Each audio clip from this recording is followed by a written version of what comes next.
ያው ይዩት። በጣም የሚገርም እኮ ነገር እኮ ወንድሞቼ እናቶቼ። አቤቱ ጌታዬ፣ አቤቱ አቤቱ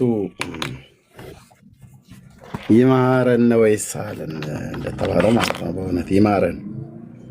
ኦኬ ሚስጥረ ጥምቀት ግን ይሄ መጽሐፍ ሚስጥረ ጥምቀት የሚለው ላይ እንኳን ቢል ይሄንን የተናገሩት በ3:25 የተናገሩትን ነገር ይሄ መጽሐፍ ማብራሪያ ሆኖ መቅረብ ራሱ አይችልም። ለምን የተጻፈበትን ዓመተ ምህረት አሁን ጉድ የሚፈላው እስቲ ይሄን ሁለት ጥምቀት ምን ሊያደርጉት ነው? በአምስቱ አዕማደ ሚስጥር ውስጥ እዚህ ጋር ተሳስቼ ሚስጥረ ስጋዌን ሚስጥረ ጥምቀት ብሏል። ሐመር ውሃ ላይ አምስቱ አዕማደ ሚስጥር ብሎ ይቅርታ፣ ኦኬ አምስቱ አዕማደ ሚስጥር ብሎ ሐመር ውሃ ላይ ሚስጥረ ጥምቀት ብሏል። ይኸው እዚህ ደግሞ ሰባቱ ሚስጥራት ሚስጥረ ጥምቀት። ጥምቀት አንድ ከሆነ ምን ያደርግ ነው ሁለት ቦታ ላይ የተጻፈው? ይሄ ነው በቃ አሁን እያጨቀጨቀን ያለውና የሚያስወጋግዘን ይሄ ነው። ኦርቶዶክስ መልስ አላት። ወሬ ብቻ ነው ሆኖ የቀረው። እስኪ መልሱልን ካላችሁ። እሺ ከየት ቤተ እምነት ነው? ማን ልበል? ስሪዲ ስሪዲ ሰላም ብያለሁ ሁላችንም ቅዱሳን ሁሉ። ስሪዲ በሌላ ሩም ላይ ሰምቻለሁ። ስሪዲ የስራ ስማችን ስለሆነ እንደዛ ጻፍኩት። ሶሪ እንዲህ አይነት አይከን ስለማይመች ይቅርታ ጠይቃለሁ። ችግር የለም። አሁን ነው ኢንተራፕት ካረኳችሁ ይቅርታ ቀጥሉ፣ ወይ ደግሞ መጠየቅ ካለብኝ ፈቃደኛ ከሆን መጠየቅ እችላለሁ ወይ? ምንም በተመለከተ ነው ወንድማችን፣ ደህንነትን በተመለከተ ነው። የት ቤተ እምነት ነው? የኢቫንጀሊካል አማኝ ነኝ። ግን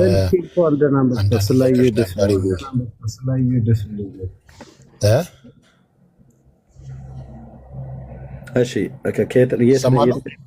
የት ቤተ እምነት ነህ ያልከው? ኤቫንጀሊካል ቸርች፣ ኤቫንጀሊካል ሙሉ ወንጌል። በጌታ እምነት ድነሃል? ያ ሳልቬሽን አግኝቻለሁ። በአብ ወልድ መንፈስ ቅዱስ ተጠምቄያለሁ። ዘላለም ሕይወትን አግኝቻለሁ። እኔ የገባሁት ሎንግ ታይም 15 years 15 ዓመት ይሆናል። እሺ ምንድነው ጥያቄ? አሁን ነው እኔ ምንም ስለመከታተልህ ምንም ልዩነት የለብኝም። አንድ ጥያቄ ፈጠረብኝ። አይ ቲንክ በሌላ ሩም ላይ ስታወራ ስላየሁኝ አንዳንድ ጥያቄዎችን ለመጠየቅ ነበረ። ደህንነትን በተመለከተ ከእስራኤል ሕዝብ ጋር የተገናኘውን ደህንነት ጠይቅ ነበረ ፈቃደኛ ከሆንክ። ምንድነው ከእስራኤል ሕዝብ ጋር ደህንነትን በተመለከተ? እሺ አይ ሌላ ሩም ላይ አንዳንድ ቦታ ላይ ስታወራ ስላየውም በዛ ጊዜ ጠይቃለሁ ብዬ ቶፒክ ዳይቨርሽን ሳይገባህ ቀርቶ ነው። አይደለም ለምን እኮ እኔ ደህና እያወራችሁ የጀመራችሁትን እንደማጨርሱ ግራ ይገባኛል። ኦኬ የትየው ታዲያ ስልጣን እኮ በእጅሽ ላይ ነው ያለው። ኦኬ ዲያቆን አዲስ እየቀጠል ቴንክ ነገ መጥቷል። ፈለገ መጥቷል። እንኳን ደህና መጣ። ወንድማችን ብዙ መከራ እየሰው ነው። በስመ አብ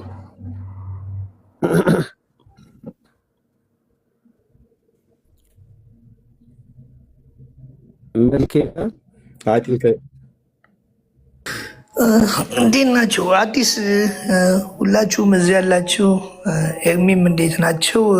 አዲስ ማታ ያው ኔትወርኩ አስቸገረኝ፣ ለዛ ነው።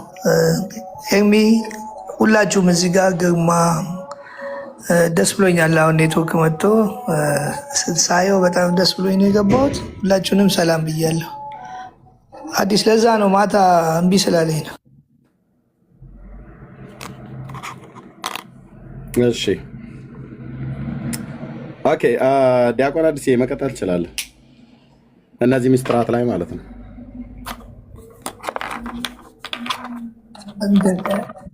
የሚገርም ኤርሚ እዚህ ላይ እዚህ ላይ ተመልክተ እንደሆነ ከላይ ያለው 5ቱ አዕማደ ምስጢራትን እነሱን እመኑ ነው የሚለው። አዕማደ ምስጢራቱን ጠቅላላ ስታየው ስለ ክርስቶስ ነው የሚናገረው። ስለዚህ አንድ ሰው ክርስቶስን ካመነ እነዚህ ነገሮችን አምኗል። ምንም እኮ እንደዚህ እንደው ለመተንተን እንደዚህ አለ ከመጽሐፍ ቅዱስ ወጥቷል ለማለት እንጂ ሚስጥረ ሥላሴ ቢል እዚህ ጋር ወልድም አለ። ሚስጥረ ሥጋዊ የወልድ ነው፣ የኢየሱስ ክርስቶስ ነው። ሚስጥረ ጥምቀትም የኢየሱስ ክርስቶስ ነው።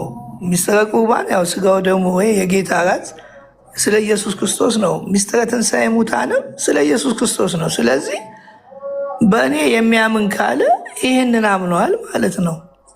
ይህንን እመኑ ነው የሚለው።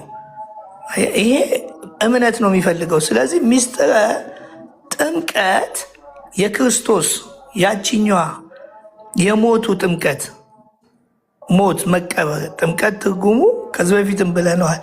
መቀበር፣ መሸፈን፣ መከደን፣ መዋጥ ከሆነ ሚስጥረ ጥምቀት ይሄ እምነት ነው እንጂ ሁልጊዜ ውሃ የሚል ነገር ለምን እንደሚገባ ያን የገባን ውሃ ለምን እንደሚያስገቡ ይህንን እመኑ ነው። 7ቱ ደግሞ እዚህ ጋር ተግባራዊ አድርጉ። ይሄኛው ቀኖና ነው።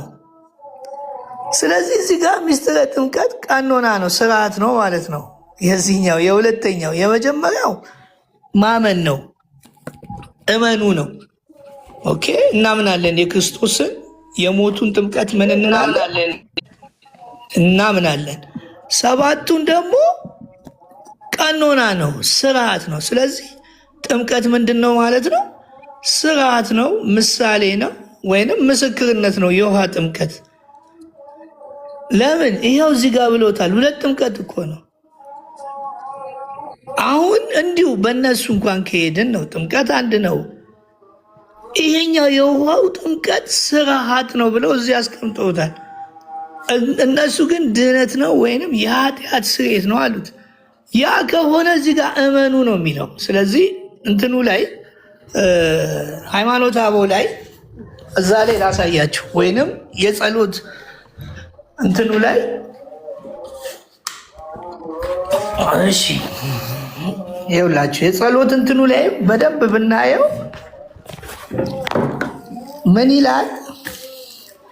ገጽ 47 ዘሰለስቱ ምዕት ምዕራፍ 17 ቁጥር 12 ላይ ሐዋርያት በሰበሰቧት፣ ማን በሰበሰቧት? ሐዋርያት በሰበሰቧት ከሁሉ በላይ በምትሆን በአንዲት ቤተ ክርስቲያን ምን እንላለን?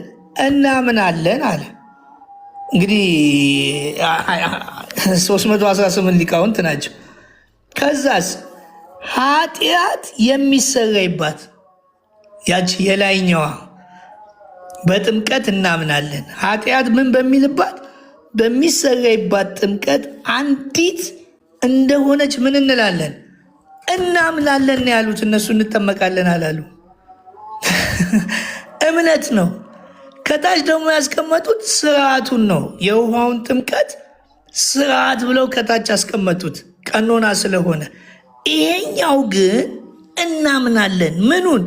ከሱ ጋር መጠመቃችን፣ ከሱ ጋር ምን ማለታችን? መሞታችን፣ መነሳታችንን ጥምቀት መቀበር ስለሆነ ለምን ማቴዎስ 5 ቁጥር 20 ላይ እኔ የምጠመቃትን ጥምቀት ማንም አይጠመቅም እናንተም አትጠመቋትም አለ። የክርስቶስ ጥምቀት ምንድን ነው? መቀበር ነው። መሰቀልም አይደለም፣ ደሙን ማፍሰስ እሱ የመጨረሻ ነው። ሞቱ ነው ጥምቀቱ። ለምን? ጥምቀት መሞት ስለሆነ መቀበር ስለሆነ ቆላስያስ 2:12 ላይ ቆላስያስ 2:12 ላይ ምንድን ነው ያለው? በጣም ይሄ ነገር ያው እንግዲህ እኛን አላናግር ብለውናል። እንደው ካናገባችሁ እናንተ በጥምቀት በጾም አምላክ ጊዜን ዳቦ በዳቦ አደረገው እኮ ዳቦ በዳቦ ዳቦ እየሰጠ ነው ብፁዕ አምላክ ጊፍት ዳቦ ዝም በለው እና በወንጌል እንታረቅ፣ በጊፍት አይደለም። እውነት ለእውነቱ መልኬ ይናገር። አይቷል፣ ሰምቷል። ላይቭ ላይ እንዴት ስልኬ እንዳለ አድራሻዬን ሁሉ እንደሰጠልኝ ይኸው መልኬ ነው። እሱ የስጋ ጠላት እሱ እኔ ምን እንደሚጠቅመው ቀሲስ ዲበኩሉ ይጥቀሙት፣ መዝሙረ ዳዊት ይጥቀሙት፣ መንግስተ ሰማያት ያስገቡት፣ እናየዋለን። እስቲ ከእግዚአብሔር ጋር እንደዚህ ወንድሙን አሳልፎ ገና ለገና ብቻ ግን እግዚአብሔር እውነት በቃ የተጻፈው ነው የሚፈጸመው። ወንድሙን አሳልፎ በእውነት ነው የምልህ ኤርሚ። እኔስ እሺ ያው እዚሁ ቲክቶክ ላይ የታወቅ ነው፣ ግን ከወንድም በላይ ነው የሆን ነው። ያው አዲስም ያውቃል ህይወቴ ማለት ከሰው ጋር ያለኝ ነገር ግን ወንድሙን ሞቷል፣ ተቀብሯል። ምንድን ነው አብረን ነው ወንጌል የጀመርነው። በቃ ያስጀመረን እሱ ነው ማለት በዚህ ጉዳይ ላይ በጣም ማንበብ ጀመርን፣ ቀጠልን፣ አዲስን አስገባ ነው። ይኸው አሁን እሱ ገና ለገና አወገዛለሁ። ምን እኛን እኮ ያወገዘን የለም፣ ማውገዝም የሚችል የለም።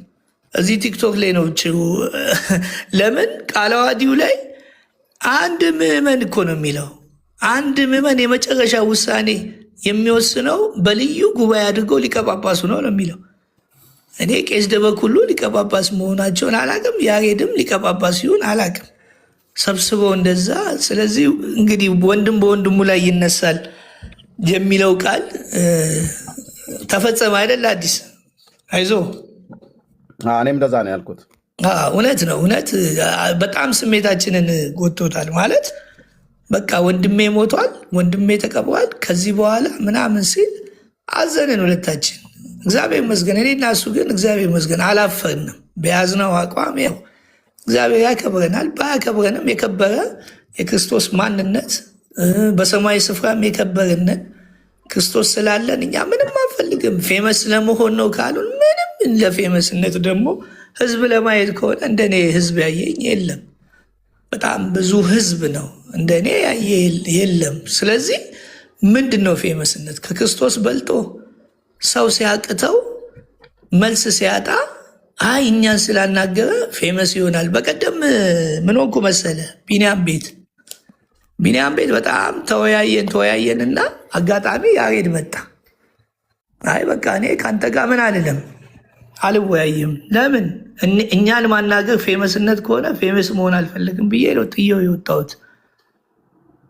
ብፈልግ ያን ያናግረዋለሁ። ለምን በቃ የኔ ፌመስነት ሞት እንዴት ከክርስቶስ ጋር ሰው ስለ ጥምቀት ስለ እምነት እናወራ ብሎ ስለ ፌመስነት በእኛ ምክንያት እንደውም ከዚህ በኋላ እኛን ካናገሩና እነሱ በመንፈሳዊ ነገር ፌመስ የሚሆኑት እኛም ማናለው። ፌመሳችን እዚህ ጋር ማን አለ? ፌመስ የሆን ነው ይኸው በሱ ነው። ከዚህ በኋላ በእኛ ነው የሚሆኑት የበለጠ። ለምን ክርስቶስን አምነው ኤርሚ ከዚህ በኋላ ከእኛ ጋር ካወሩ በኋላ ክርስቶስን እንዲቀበሉ እንዲያምኑ እንዲድኑ ማድረግ መቻል አለብን። እነሱም ሲጠፉ ማየት ለእኔ ከባድ ነው አይደለም ኤርሚ? የእውነቴን ነው። እኔ ከምሬ ነው። እቤቴም ጀምር ያለው ሰው ይሄን የምስራች ወንጌል ጥምቀቱ እኮ ወንጌል ነው። 5ቱ አዕማደ ምስጢር እኮ ወንጌል ነው። ምን ላይ ተጽፏል መሰለ? ሃይማኖተ አበው ላይ ገጽ 23 አልመስጦ ሀጊያ ምዕራፍ 3 ቁጥር 13 ላይ በዕዳ የተያዙትን በወንጌሉ ምን አላቸው? ይኸው አዳናቸው። እነሱ ሃይማኖተ አበው በወንጌሉ ምን አላቸው? አዳናቸው ነው የሚሉት። በወንጌሉ ነው የዳን ነው እያሉ ነው እነሱ የሚናገሩት። በወንጌል ድነናል። ጥምቀት ማመን ነው። በቃ 5ቱ አዕማደ ምስጢር ማመን ነው ከሆነ ጥምቀትን ታምነዋል። ቤተክርስቲያን ያስቀመጠችው ስርዓት ከሆነ እሱን ለምስክርነት ለምሳሌነትና ለመተባበር ትጠመቃለህ። ስርዓቱን የውሃ ጥምቀት እንጂ የውሃ ጥምቀት በወንጌሉ አዳነን ብሎ የሚለው እንደውም ሃይማኖተ አበው ላይ እኔ በጣም ሃይማኖተ አበው 6000 ገጽ ያለው አለኝ። ሙሉ ወንጌል ነው የሚናገሩት። ይኸው የጥምቀት የተባለችውን እንኳን ምንድን ነው ያለው? ኃጢአት በሚሰረይባት ኃጢአታችን የተሰረየው በማን ነው? በደም ነው። ደም ካልፈሰሰ ስርየት የለም ብሎ በዕብራውያን ላይ 9:22 ላይ ተናገረ። ስለዚህ ደም ካልፈሰሰ ስርየት የለም ካለ የኃጢአት ስርየት የሚገኘው በደም ከሆነ ደሙ ፈሷል። ደሙ ፈሶ ስለሞተ ተቀበረ። ጥምቀት ደግሞ አንድ መጽሐፍ ምን ይላል? ጥምቀት መከደን፣ መዘፈቅ፣ መዋጥ ብሎ በቤተ ክርስቲያን ሚስጥሩ ግን ጥምቀት መቀበር ነው ይላል። አምደ ሃይማኖት ላይ ብርሃኑ እንትን ማነው አንድ ሰው ብርሃኑ ጎበና እሱ የጻፈው ላይ በቤተ ክርስቲያን ሚስጥር እኮ ነው ያለው። ጥምቀት ምንድን ነው አለ? መቀበር ነው። በቃ የመጽሐፍ ቅዱስ ጥምቀት መቀበር ነው። ለምሳሌ የእሳት ጥምቀት ይላል። የእሳትም ጥምቀት እኮ በመንፈስ ቅዱስ አማካኝነት ትዋጣለህ፣ ትሸፈናለህ፣ ትከደናለህ፣ ሙሉ በሙሉ በቁጥጥር ስር ትውላለህ። ተቀበርክ ማለት ነው። የጥምቀት ትርጉሙ ዋናው መቀበር፣ መሸፈን፣ መከደን ነው። ዋናው ደግሞ መቀበር ነው። በመንፈስ ቅዱስ በእሳት ትጠመቃላችሁ ማለት ትቀበራለህ ነው። ሌላ የጥምቀት ትርጉሙ መቀበርን የሚያሳይ ነው። ስለዚህ ቀኖናው ከታች 7ቱ የቤተ ክርስቲያን ሚስጥራት ቀኖና ከሆነ ዶግማ ካልሆነ 2ቱ ጥምቀት አንደኛው እነሱ ያስቀመጡት ትክክለኛ ነው። እዚህ ላይ ያስቀመጡት 5ቱን አዕማደ ምስጢር እመን ማለት ክርስቶስን እመን ማለት ነው። ሌላ እንትን ውስጥ ባጭሩ እነሱ እዛ ጋር ለማስረዳት ለወደፊቱ ሰው እንዲገባው አስቀመጡ እንጂ በመጽሐፍ ቅዱስ 5ቱን አዕማደ ምስጢር እመን የሚል አይደለም የተጻፈው። ያው ክርስቶስን ስታምን ይህንን ሁሉ አምናለሁ ለእኔ ብሎ ወደዚህ ምድር መጥቷል። አንዱ ከስላሴ አካል እሱ ምን አለ? ቃል ስጋ ሆነ፣ ምስጢረ ስጋዊ። ከዛስ ተጠመቀ በዮሐንስ። በዮሐንስ ብቻ አይደለም 2 ጥምቀት ነው የተጠመቀው። የዮሐንሱ ጥምቀት የጽድቅን ስራ እንሰራለን ብሎ ነው የተጠመቀው። 2ኛው ጥምቀት ግን ሞት ነው። ክርስቶስ 2ቴ ነው የተጠመቀው። ይሄኛው ጥምቀት ኃጢአት የሚሰረይበት ነው። ኃጢአት የተሰረይበት ነው። አሁንም ኃጢአት ጥምቀት እናንተ ልትጠምቋት አትችሉም አለ ማቴዎስ። እናንተ ልጠጡት አትችሉም። ጽዋውን ራሱ አየ። ይሄ እኛን ወክሎ እኛን ብሎ ስለ ኃጢአታችን የሚሞተው የሚጠመቀው ጥምቀት ነው። ለዚህ ነው ሮሜ ላይ ትንትን ያደረገው። እሱን አሳያችኋለሁ። ቆላስያስን ላሳያችሁና ወደ ሮሜ እንሄዳለን። ቆላስያስ ምን ይላል? በጥምቀት ከእሱ ጋር ምን ካላችሁ ከተቀበራችሁ። ይኸውላችሁ በዚሁ አጋጣሚ ክርስቶስ ስለ ኃጢአታችን ሲጠመቅ የሰው ልጆች ሁሉ ምን ብለዋል? አብረው ሞተዋል፣ ተቀብረዋል፣ ተጠምቀዋል። ይህንን በምን ያውቃል? አንድ ሰው ሲያምን አይኑ ይገለጣል። መጠመቁን ያውቃል፣ መሞቱን ያውቃል፣ መቀበሩን ያውቃል። ይህን ደግሞ ምስክርነት እንዲሆን ቤተክርስቲያን በምን አመጡ? በውሃ የውሃው ጥምቀት ያንን ምሳሌ ጥምቀት ምሳሌ ሆኖ ያድነናል ማለት ማነው ያዳነን? ክርስቶስ ያድንሃል፣ ከፍርድ ያስመልጣል፣ የዘላለም ሕይወት ይሰጣል፣ ልጅነትን ታገኛል። ያኛው የተጠመቀውን ጥምቀት አይነ ይገለጣል። እምነት ወደፊትም ወደኋላም ስለሚያሳይ ከሱ ጋር ምን ብላችኋል? በጥምቀት ተቀብራችኋል። መልሶስ በጥምቀት ከሱ ጋር ምን ብላችኋል? ተነስታችኋል። በህይወት እያለ የሰው ልጅ በህይወት እያለ ሞተሃል፣ ተነስተሃል እንዴት ይባላል? በእግዚአብሔር አሰራር ይላል። እዚሁ በእግዚአብሔር አሰራር ምን በማለታችሁ በማመናችሁ ተነስታችኋል። የሚገርም ነው። ጥምቀት እንጂ የዚህ የኃጢአት ስርየት ያለቀ ጥምቀት ነው። ያለቀው ጥምቀት ግን በእምነት በእግዚአብሔር አሰራር ማወቅ አለብህ። ስታምን መነሳትህን ዋናው መነሳቱ ነው እንጂ መሞትማ ክርስቶስ ሞቶ ተነስቷል። እኛ ደግሞ ልክ ስናምን ትንሣኤን ነው የምናውቀው። ለምን? አብረን ከእሱ ጋር ተጠምቀናል፣ ተቀብረናል፣ ሞተናል። ለዚህ ነው በማመን ተነስታችኋል የሚለው። በማመን ተነስታችኋል ትንሣኤያችን ነው። ይሄም ብሎ ቆላስይስ ምዕራፍ 2:12 ይሄን ተናገረ። ሮሜ ላይ ስንመጣ ደግሞ በጣም በቃ ያስደስታል። የሮሜን የሚገርም ነው። ሮሜ ምዕራፍ 5 ብጀምር ምንድን ነው የሚለው? ምዕራፍ 5 ቁጥር 6 ላይ ምዕራፍ ገና ደካሞች ሳለን ክርስቶስ ዘመኑ ሲደርስ ስለ ኃጢአተኞች ሞቷልና። በቃ ይሄ ነው። ሞቷል ማለት ተቀበረ፣ ተቀበረ ማለት ተጠመቀ ማለት ነው። ሞቱ ነው ጥምቀቱ።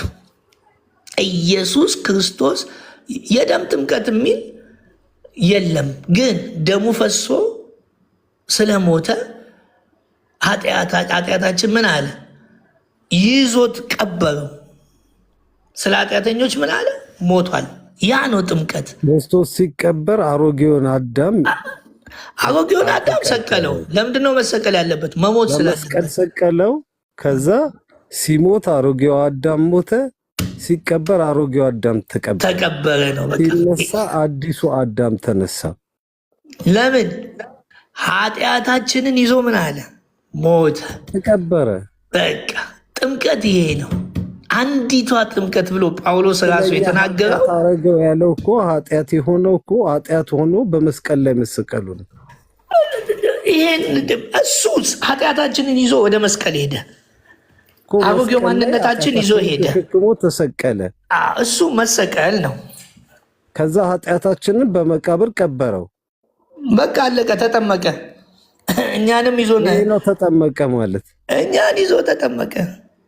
ስለዚህ ጳውሎስ ሮሜ 6 ላይ ምን ይላል?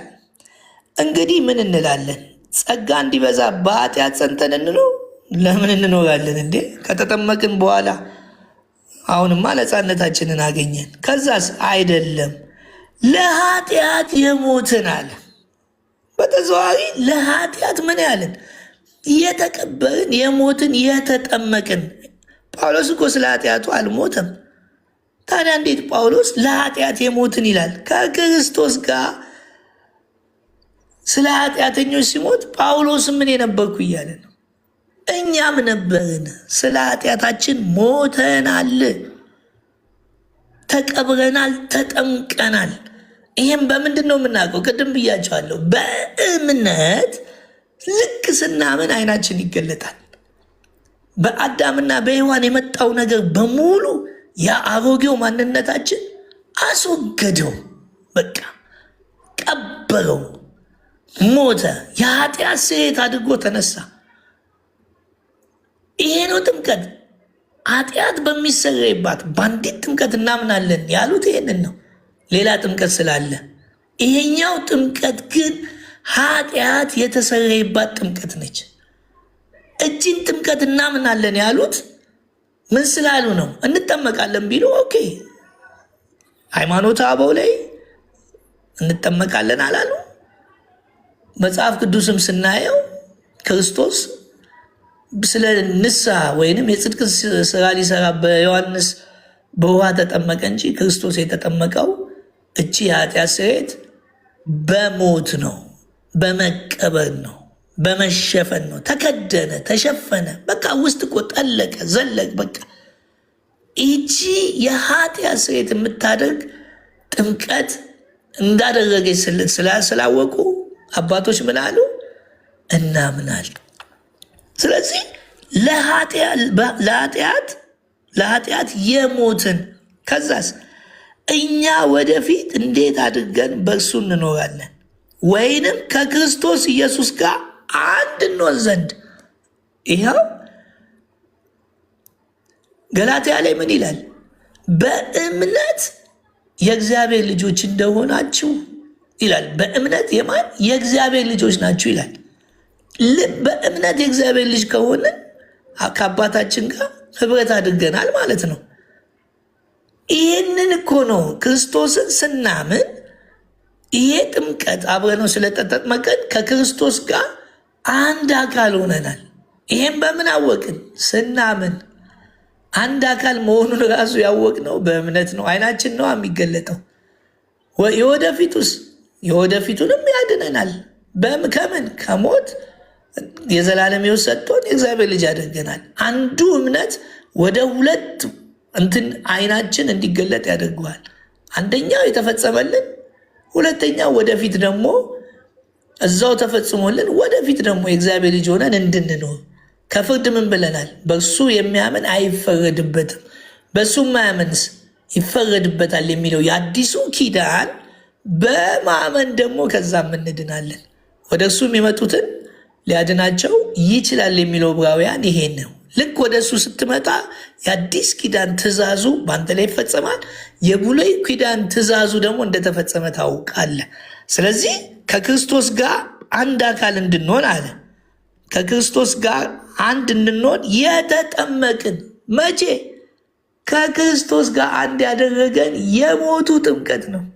የተጠመቅን አለ እንጂ ስንጠመቅ ከክርስቶስ ጋር አንድ አካል እንሆናለን አላለም። ይኸው አማርኛው የተጠመቅን ያለው ጳውሎስ። ስንጠመቅ አላለም። የተጠመቅን ወደኋላ ነው፣ ፓስቴንስ ነው። የተጠመቅን እችን በደንብ ስንት ነው? 300 ምናምን ሰው አለ። በደንብ አዳምጡ። የተጠመቅን ነው እንጂ የሚለው ስንጠመቅ ከሆነ የዛን ሰዓት ከክርስቶስ ጋር በውሃው ስንጠመቅ እንሞታለን፣ በውሃው ስንጠመቅ እንነሳለን፣ አንድ አካል እንሆናለን አላለም። የተጠመቅን መቼ ነው የተጠመቅ? ስለ ኃጢአት ምን አለ? ለኃጢአቴ የሞትኩ አለ። አሁን ደግሞ ምን አለ? የተጠመቅን። ዋው! እግዚአብሔር የተመሰገነ ይሁን። ክርስቶስ ሲጠመቅ አብረን ምን ብለናል? ተጠምቀናል የሚለውን ምን አለው? የተጠመቅን። ስንጠመቅ የሚል አልተጻፈም። የተጠመቅን ያለፈ ነው። እንዴት ነው ያለፈው? ክርስቶስ ሲጠመቅ አብሮን ይዞን እኛንም ምን ብሎናል? ተጠምቋል።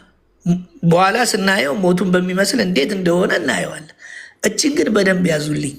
የተጠመቅን ስንጠመቅ አላለም። የተጠመቅን ድጋሚ ምን ይላል? ሁላችንም ከሞቱ ጋር ይኸው ነገርን። ጥምቀታችን ከምኑ ጋር ነው? ከሞቱ ጋር ነው። መቼ ነው የተጠመቅነው? ከሞቱ ሲሞት ነው የተጠመቅነው። እሱ ሲሞት ከሞቱ ጋር ምን አልን? ተጠመቅን።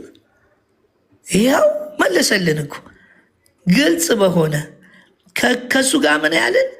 የተጠመቅን ሁላችን ከሞቱ ጋር አንድ እንሆን ዘንድ እንደተጠመቅን። እግዚአብሔር ስም የተመሰገነ ይሁን። እንደተጠመቅን ስንጠመቅ አላለም። እንደተጠመቅን ከምኑ ጋር? ከሞቱ ጋር፣ ከቀብሩ ጋር ተቀብረናል፣ ሞተናል። ይኸው እንደተጠመቅን። ስንጠመቅ አይልም፣ ያለፈ ነው፣ ፓስት ነው። ከክርስቶስ ጋር ከሞቱ ጋር ነው ያለው። ደግሞ ደስ ሲል ከሞቱ ጋር ምን ያለን?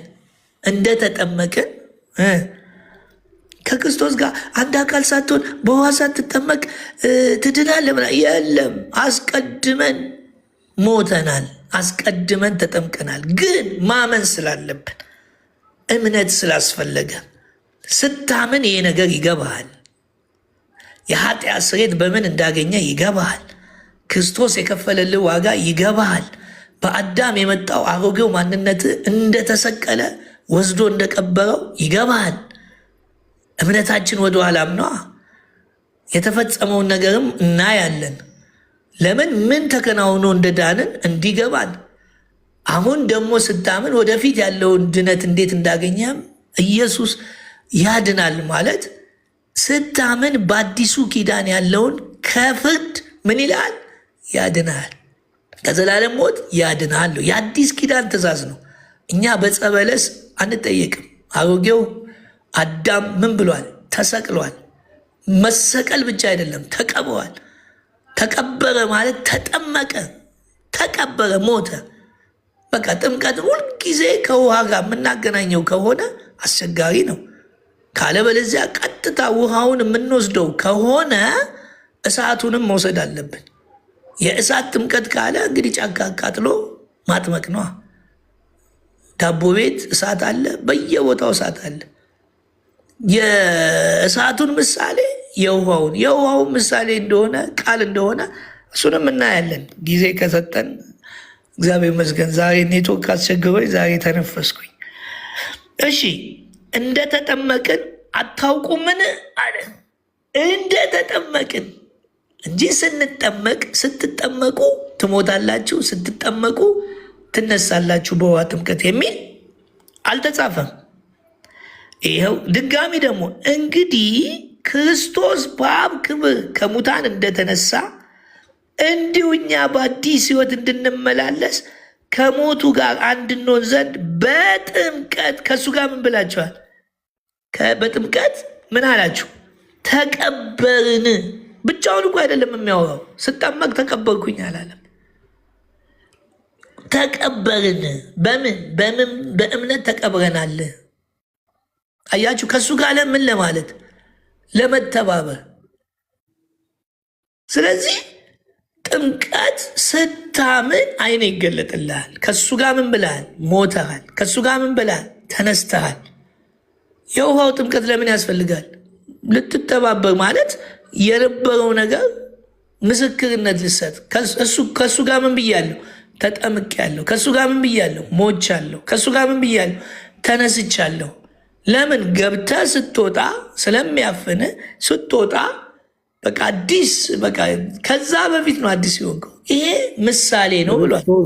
ሲሞት አብሬ ሞቻለሁ፣ ክርስቶስ ሲቀበር አብሬ ተቀብሬያለሁ፣ ክርስቶስ ደግሞ ከሙታን ሲነሳ አብሬ ተነስቻለሁ ብለህ እንድትመሰክር። ይኸው እዚሁ ላይ እኮ ይኸውልህ አዲስ ምን ቁጥር 5 ላይ ይህንኑ ደገመልህ።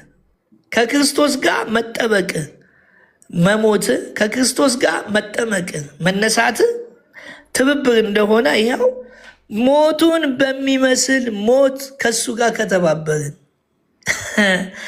ትንሣኤውን በሚመስል ትንሣኤ ደግሞ ከሱ ጋር እንተባበራለን። ገለጠው። ትብብር ነው። ከፈለግ የውሃ ይህም እኮ የውሃ ጥምቀት ያው ቤተክርስቲያን ስርዓቱን ስላስቀመጠች በየቤተክርስቲያኑ አለ። በዚህ ይሄኛው ትምህርት ፕሮቴስታንት ጋር ግልጽ ነው። ምንም አዲስ ነገር እየነገርናቸው አይደለም፣ ለሌላው ለመንገር እንጂ ይታወቃል። ከእንግዲህ ወዲህ አለ ለኃጢአት እንዳንገዛ የኃጢአት ስጋ ይሻር ዘንድ አሮጌው ሰዋችን ከእሱ ጋር ምን አለ? ተሰቀለ አለ። አየህ፣ ስለ ጥምቀት አይደለም እዚህ ጋር የሚያወራው። አሮጌው ሰው እንደተሰቀለ ነው። ስለ ጥምቀት የሚያወራው ሞቱን ነው። አሮጌው ሰው የሚጥለው በስቅለቱ በሞቱ በመቀበሩ እንጂ በውሃ ጥምቀት በደንብ አድርጎ ቁጭ አድርገ እንትኑን እንጂ የስጋ ስቅለቱን ተሰቀለ ነው ያለው። ሲሰቀል ጥምቀት አላወራም። አየኸው፣ አሮጌውን ሰው የተወገደው በስቅለቱ አየው፣ አብሮ ተሰቀለ። ገና አልሞተማ እንጂ በውሃ ጥምቀት አለመሆኑን እያጠየቀልህ ነው። ስለዚህ ከእሱ ጋር እንደተሰቀለን እናውቃለን። የሞቱ ከኃጢአቱ ምን ብሏል? ጸድቋል። አስቀድሞ ፈጽሞልናል። እግዚአብሔር ስም የተመሰገነ ይሁን። ነገር ግን አለ ከክርስቶስ ጋር ከሞትን ከእሱ ጋር ምን እንላለን? ደግሞ በሕይወት እንድንኖር እናምናለን ብሎ ይህንን አስቀመጠልን። በጣም የሚገርም ነው። ስለዚህ አሁንም ድረስ በደሙ የኃጢአት ስርየት እንደምናገኝ ሮሜ ምዕራፍ 3 ቁጥር 25 ላይ ምን ይላል?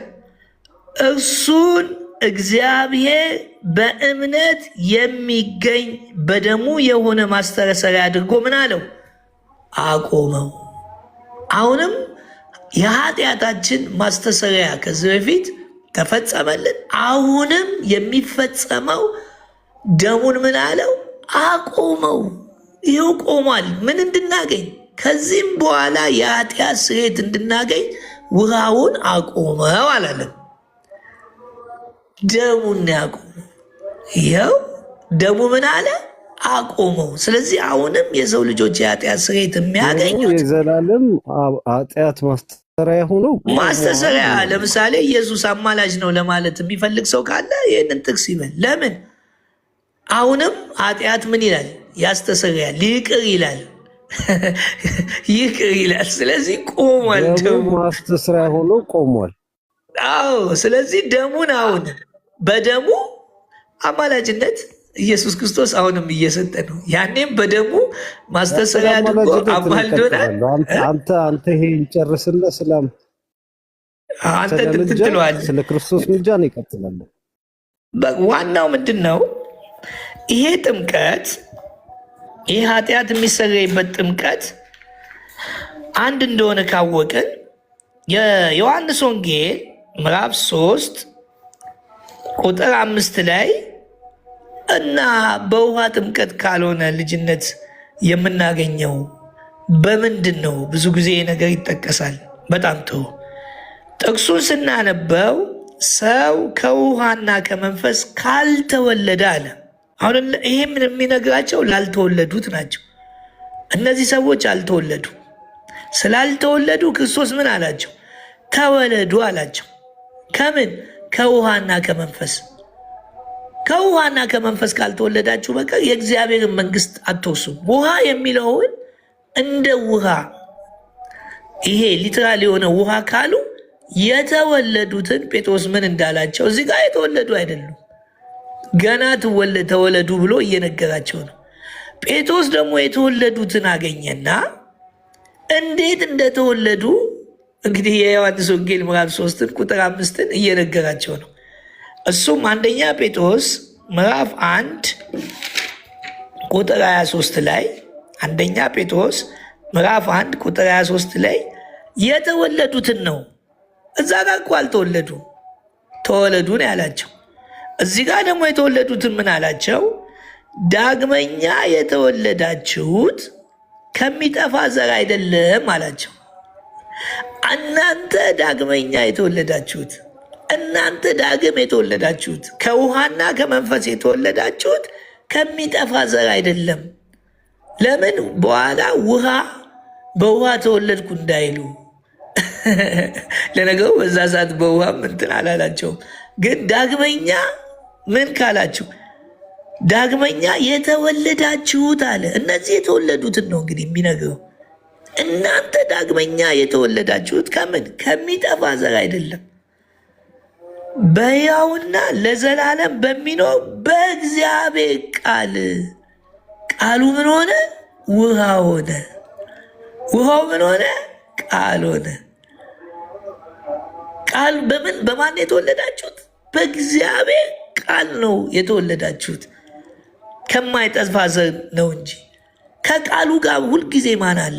መንፈስ ቅዱስ አለ። እዛው ዮሐንስ 6:23 ላይ ሕይወትን የሚሰጥ መንፈስ ነው፣ ስጋ ምንም አይጠቅም። እኔ የነገርኳችሁ ቃል መንፈስም ነው ሕይወትም ነው።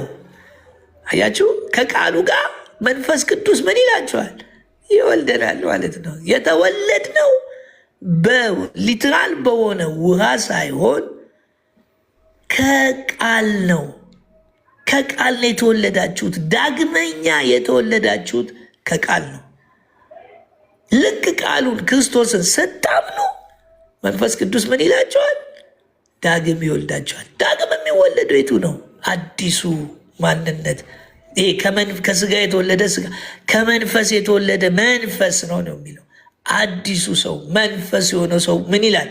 ይወለዳል። እሱን ውሃ አያገኘውም፣ ውስጥ ነው ያለው እንጂ እዚህ በስጋ በምታደርገው ነገር በውሃ ጥምቀት ሰው ዳግም የሚወለድ ከሆነ ስጋው ነው የሚወለደው እንጂ መንፈሱ አይደለም።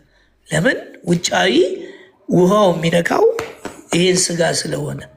አያችሁ። በቃል ሲሆን ግን እምነት ከመስማት ነው፣ መስማትም በእግዚአብሔር ቃል ነው። የእግዚአብሔርን ቃል ሰምቶ የሚወለደው ውስጠኛው ሰው ነው እንጂ ይሄኛው ስጋ አይደለም። ይሄ አንድ ጊዜ ተወልዷል።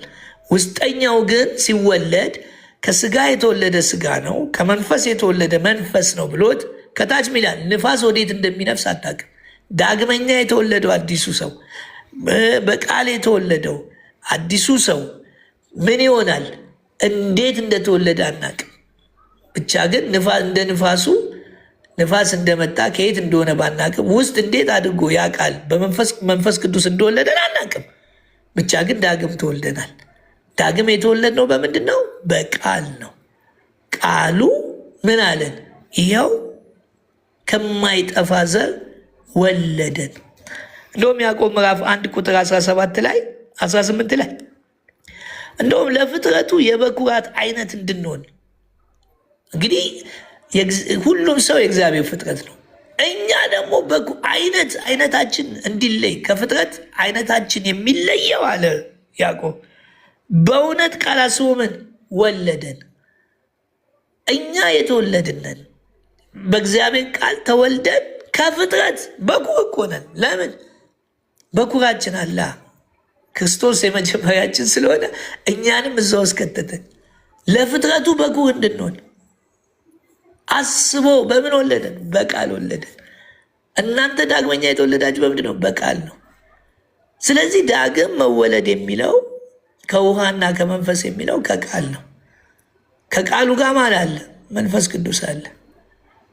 ይሄንን በእምነት ተቀበለን። ጴጥሮስ ጋር ስንሄድ ደግሞ ምሳሌ ነው፣ ጥምቀት ብሎ አስቀምጦታል። ያዳናቸው መርከብ ነው፣ እኛንም ያዳነን ክርስቶስ ነው። ጥምቀቱ ግን ምሳሌ ሆነው የውሃው ጥምቀት ካስፈለገ ለምስክርነት፣ ለምሳሌነት መተባበራችንን በእምነት መቀበላችንን ማሳያ ነው እንጂ ጥምቀት ለኃጢአት ስርየት የሚል የለም።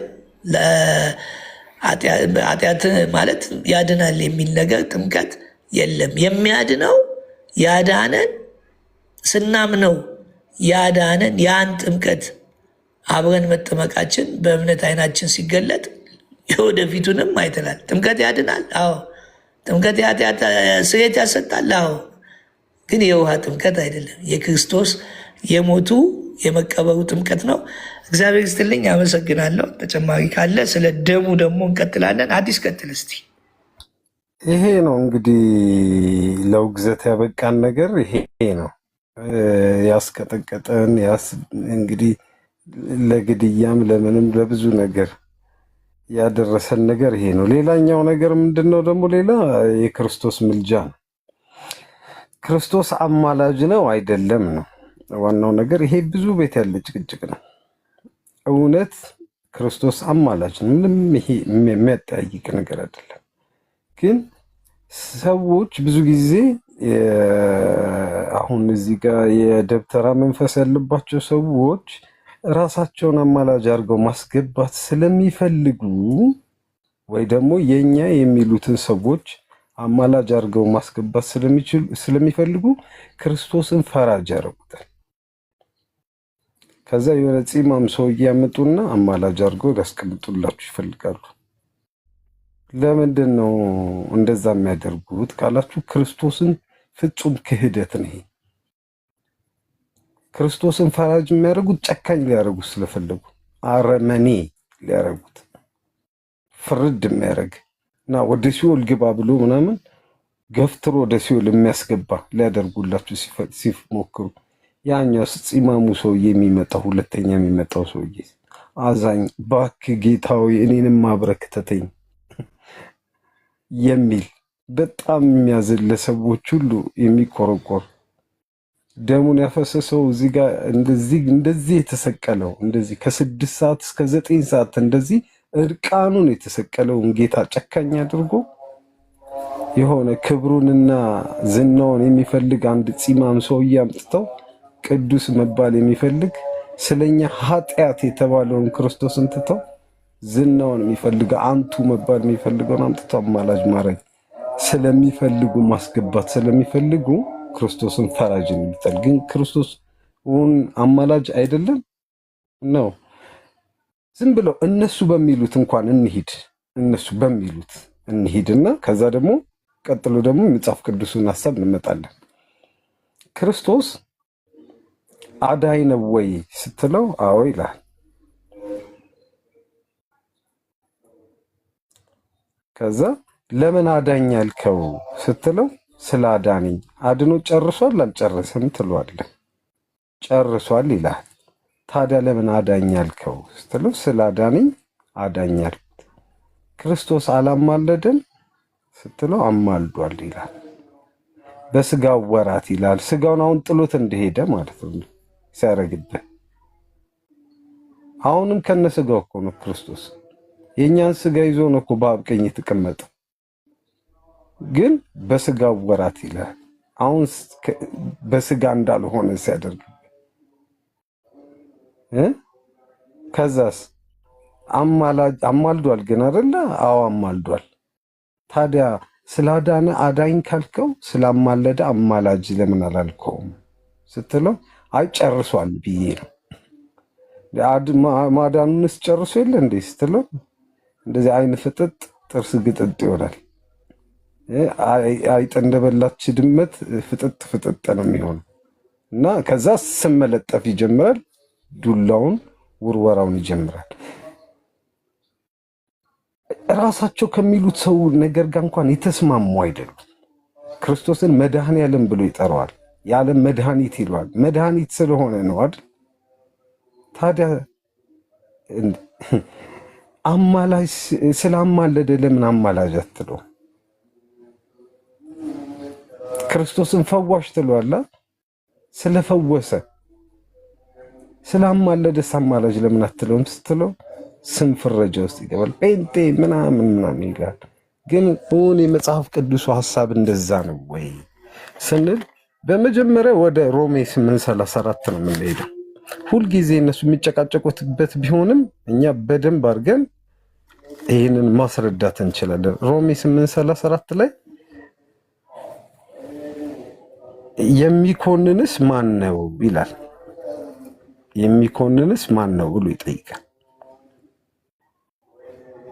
የሞተው ይልቁንም ከሙታን የተነሳው በእግዚአብሔር ቀኝ ያለው አይደለ? የሞተው ሲልህ የሞተ ስለሆነ ነው አይደለ?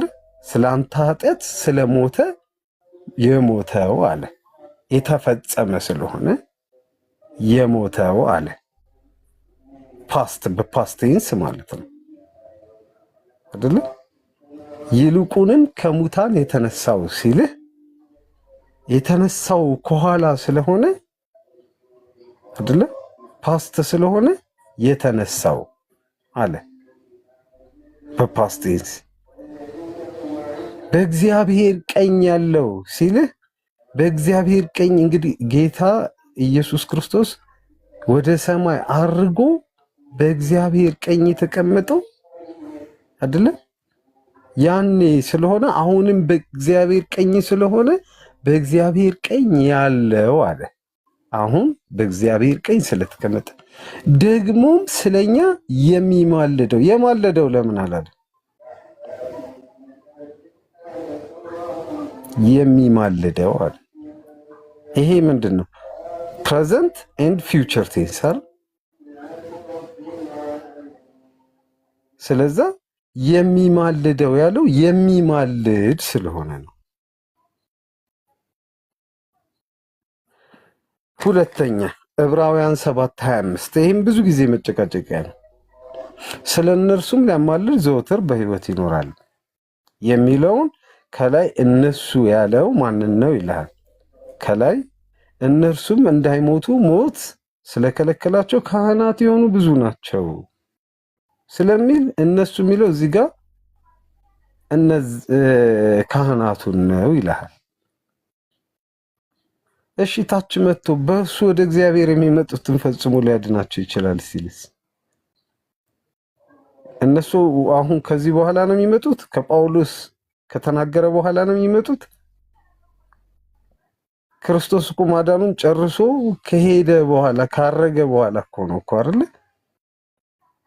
ምን ያለው ጳውሎስ እኮ የተጠራው አይደል? ጳውሎስ ሲጽፈው ገና የሚመጡ ነበሩ እነማ? እነዚህ ብሉይ ኪዳን ካህናት። እሺ ይሄም ማከራካሪ ሆነ። አሁን እነሱ ይህንን ሲያፈርሱብህ ክርስቶስን ምልጃ አንደኛ ከሊቀ ክህነቱ አገልግሎት አሁን ይሄ በድንኳን ካለው የሊቀ ክህነቱ አገልግሎት ጋር ያያይዙትና ዕብራውያን 9 ላይ መጡና ምን ይሉሃል? በቃ ዛሬ አይማልድም ሊሉ ሲፈልጉ ማለት ነው። ከ24 ጀምሮ ክርስቶስ በእጅ ወደ ተሰራች ወደ እውነተኛይቱ ምሳሌ ወደምትሆን ቅድስት አልገባምና፣ ነገር ግን በእግዚአብሔር ፊት ስለኛ አሁን ይታይ ዘንድ ወደ እርሷ ወደ ሰማይ ገባ። ሊቀ ካህናትም በየዓመቱ የሌላውን ደም ይዞ ወደ ቅድስት እንደሚገባ ራሱን ብዙ ጊዜ ሊያቀርብ አልገባም። ክህነቱ ይሄ ብቻ ነው፣ ወይም ደግሞ የምልጃ አገልግሎቱ ይሄ ብቻ ነው ሊል ሲፈልግ ማለት ይልሃል። እንዲህ ቢሆንስ ዓለም ከተፈጠረ ጊዜ ጀምሮ ብዙ ጊዜ መከራ ሊቀበል ባስፈለገው ነበር። አሁን ግን በዓለም ፍጻሜ ራሱን በመሰዋት ኃጢአትን ሊሽር አንድ ጊዜ ተገልጧል። ለሰዎችም አንድ ጊዜ መሞት ከእርሱ በኋላም ፍርድ እንደተመደበባቸው ክርስቶስ እንዲሁ ደግሞ የብዙዎችን ኃጢአት ሊሸከም አንድ ጊዜ ከተሰዋ በኋላ። አየው፣ እዚህ ድረስ ነው የሚያነቡብህ። እንደውም እዚህ ድረስ አይመጡልህም።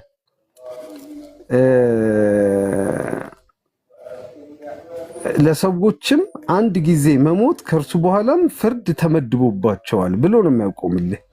ፍርድ እንደተመደበባቸው በቃ ከዚህ በኋላ ክርስቶስ ይማልዳል ማለት ክርስቶስ አንድ ጊዜ ሞቷል፣ ሁለተኛ ጊዜ ይሞታል፣ ሁለተኛ ጊዜ መስዋዕት ያቀርባል፣ ሁለተኛ ጊዜ ይሰቀላል ማለት ስለሆነ አንድ ጊዜ ከሞተ በኋላ ከዛ በኋላ ምንድነው ፍርድን የተመደበው ብሎ ምልጃውን እዚህ ጋር ሊያቆሙ ይሞክርባል። ነገር ግን አንዳንዴ ቆራርጠው ያው ሌሎቹን ቆራርጠው ይላሉ እንጂ እነሱ ቆራርጠው ስለሚያነቡት እንጂ እንዲሁ ደግሞ ይላል። ከዛ ቀጥሎ ክርስቶስ ደግሞ የብዙዎችን ኃጢአት ሊሸከም አንድ ጊዜ ከተሰዋ በኋላ አየው፣ በቃ አንድ ጊዜ ነው ምልጃው አለ እኮ እዛ ጋር አንድ ጊዜ የመስዋዕት ምልጃ አለ አለን። ራሱን በመሰዋት ኃጢአትን ሊሽር የሚያደርገው አንድ ምልጃ አለ። ሊቀ ካህናት ሆኖ አይደለ መስዋዕት አቅራቢ፣ መስዋዕት ተቀባይ ሆኖ የፈጸመው ምልጃ ነው፣ ሌላ ምልጃ የለም ይሉናል። እዚህ ጋር ግን የሚለው ምንድነው? ከተሰዋ በኋላ ያድናቸው ዘንድ ለሚጠባበቁት ሁለተኛ ጊዜ ይላል። እንግዲህ ሁለተኛ ጊዜ የሚለው ምን ብለው ሊተረጉሙልን?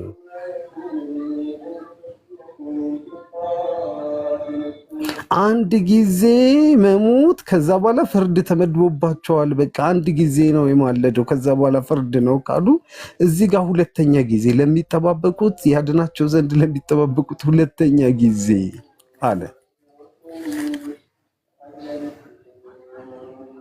ምን ያደርጉት ነው? እስቲ ይሄን ሁለተኛ ጊዜ ያለ ኃጢአት ይታየላቸዋል።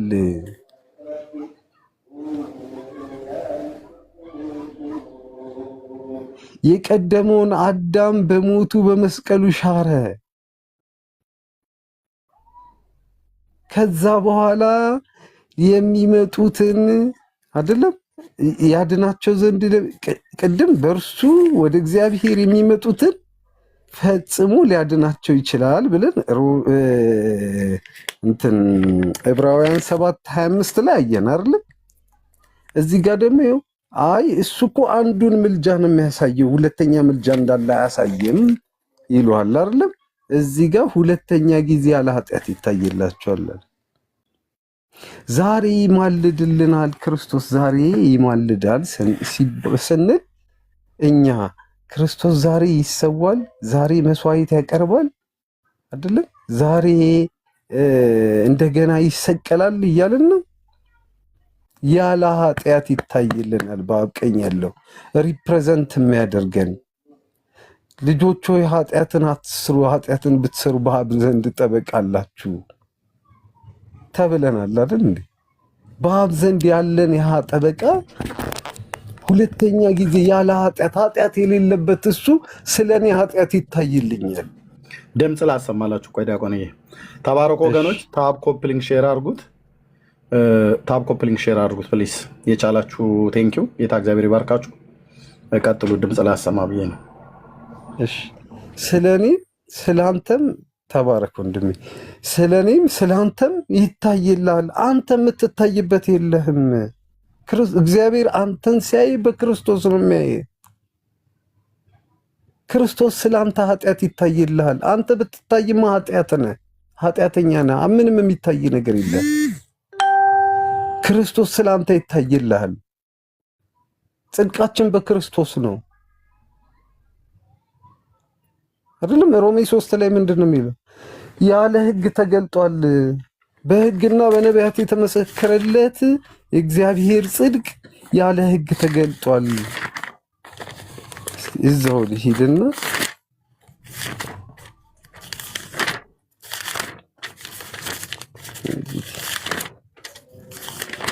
ቃላት እንዳላጣምም ከቃሉ ሆኜ ልናገር። አሁን ግን ይላል እንግዲህ ከ21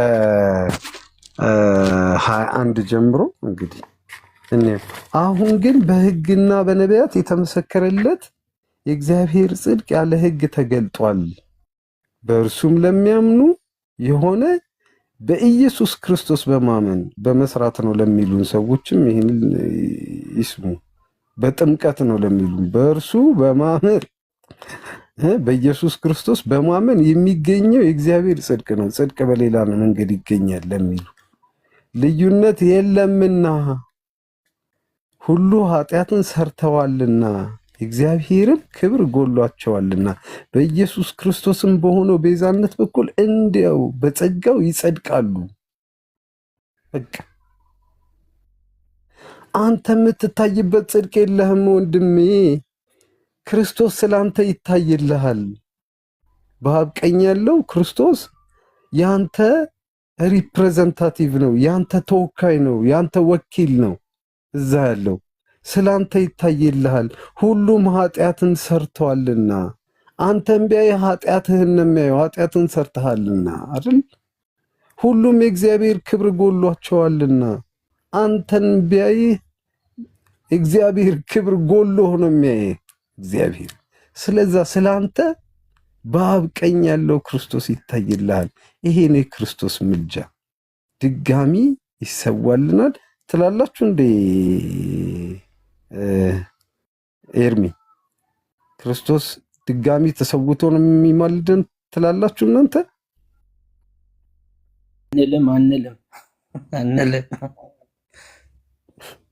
ስለዛ ክርስቶስ አይማልድም የሚለው ውድቅ ይሆናል። ይሄ ነው እንግዲህ ለውግዘት ያበቃል።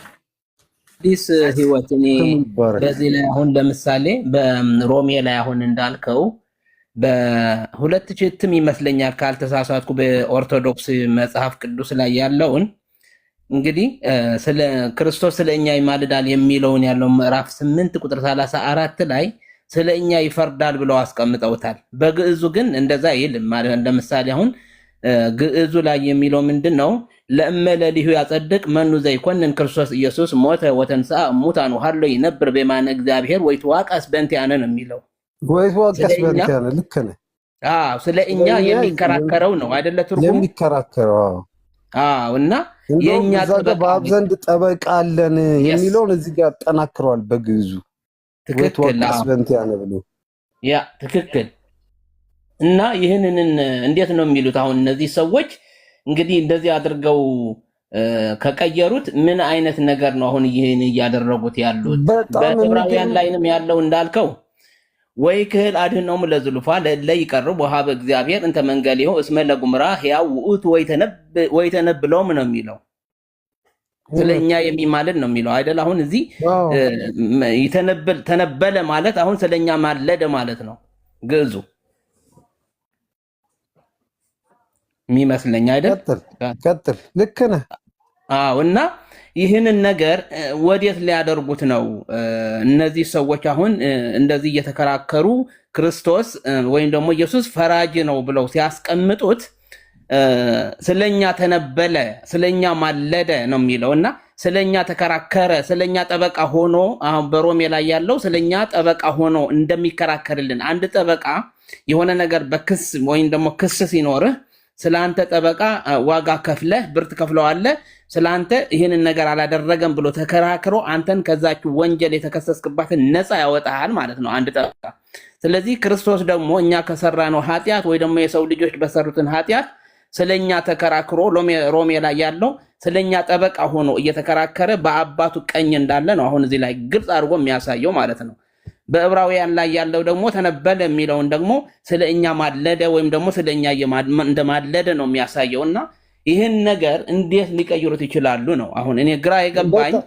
ጥሩ ጥያቄ ገብቶኛል። ጥሩ ጥያቄ ምን አለ መሰለህ መልክ ልትገባ ፈልገህ ነው? ትንሽ ልበልና ትገባለህ። አይ ቆይ እዛው እንድትቀጥለው ነው። አንዳንድ ጊዜ ይኸውልህ ወዲ ግሪኩም እንትና ሲፖስ አውጥቶ የሚማልድ ነው የሚለው። አሁንም ይሄ ምልጃውን በጣም እንትን ማለት አለብን። አሁን እንደ ጠበቃ የሚከራከር ስትል ለሰዎች ምን ማለት ነው? አሁን ክርስቶስ እኮ አይከራከርም። ክርስቶስ በደሙ የቆመ ማስተሰሪያ ቆሟል። ክርስቶስ እኛን ወክሎ በሰማይ ሲቀመጥ እናንተ በሰማይ ስፍራ ምን ብላችኋል?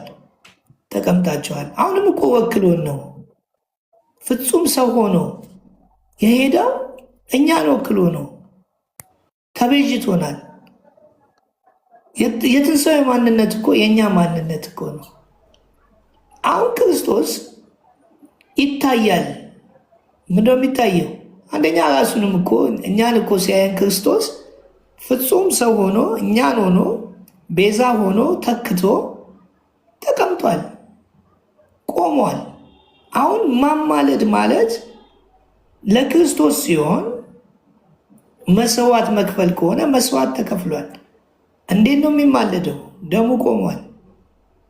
እዛ ጋር ጠበቃ ይላል። አሁን አንዳንድ ጊዜ ምሳሌ ሙሉ ባይሆንም ምንም አይከራከርም ክርስቶስ። አሁን ምንም የሚያደርገው ነገር የለም። ፍጹም ሰው ሆኖ እኛን ወክሎ እዛ ሆኗል።